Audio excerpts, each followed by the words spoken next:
coming down here and living in the South, they were still being treated as slaves. I can remember his name was Mitchell. He was Aunt May's older black caretaker for the yard. And they sure didn't respect him any, and I'll never forget. Well, they had a discharge tile from the power plant a couple blocks from Aunt May's house, and there was a duct going on in the water, and there was warm water from the turbines in the power plant, and the fish would come in there, and you could see them down there in the water, hundreds and hundreds of them. And this old black fellow came down there for fishing, and Uncle Herbert came out of the house and walked in. He had to go down about a block. He came down there, and man, I never heard anybody berate a black man any more than what he did.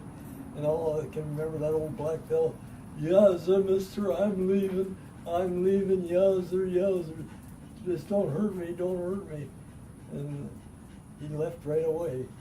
Terrible. It was terrible how Uncle Herbert treated him. Well, he didn't treat me very well either. Uncle Herbert got me a job out at the Veterans Administration when I was 15 years old. I had a ride out there with him in the car, and we had a coupe. From the time I'd get in the car with him out of earshot of Aunt May, he'd start berating me. So you understand, what you're saying is that you understand his message. You just don't agree with the way he's stating it, correct? Yeah. Yeah. Because you in that time were able to see a lot of racism, especially here in the South. And you never agreed with it. You and Grandma were very much against it. But you also fought in World War II, so it would be hard to see the way it's being done, right? Yeah, we had quite a number of black men.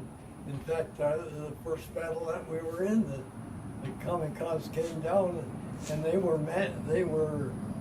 managing the front gun tub on the port side of the ship, on the left-hand side, and they manned that machine gun, and the kamikazes came in, and they were firing at it because it came, they come like straight down, and they never quit firing until, and it didn't crash completely.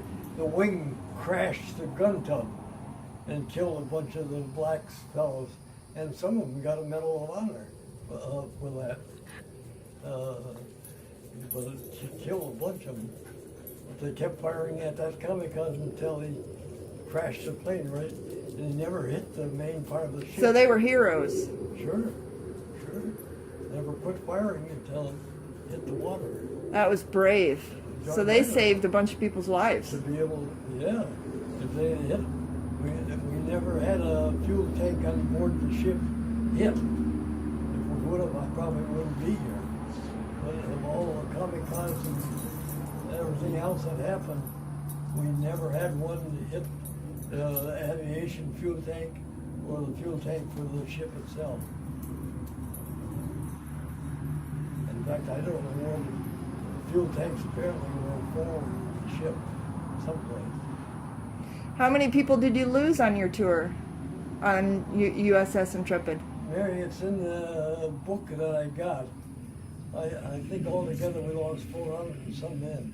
Wow. It's in the book. And rather than to say how much, I just don't remember anymore, but I know it was a lot. Too many. Too many, way too many. What do you think about the state of affairs right now with the tension and the divisiveness? I don't like it. I don't like what our president is doing. It seems to me that he's doing everything possible to cause turmoil and confusion. Changing the rules in the schools. Renee talked to Ron what's happening in the schools that Renee is in charge of. I wouldn't want that to get back to my clothes.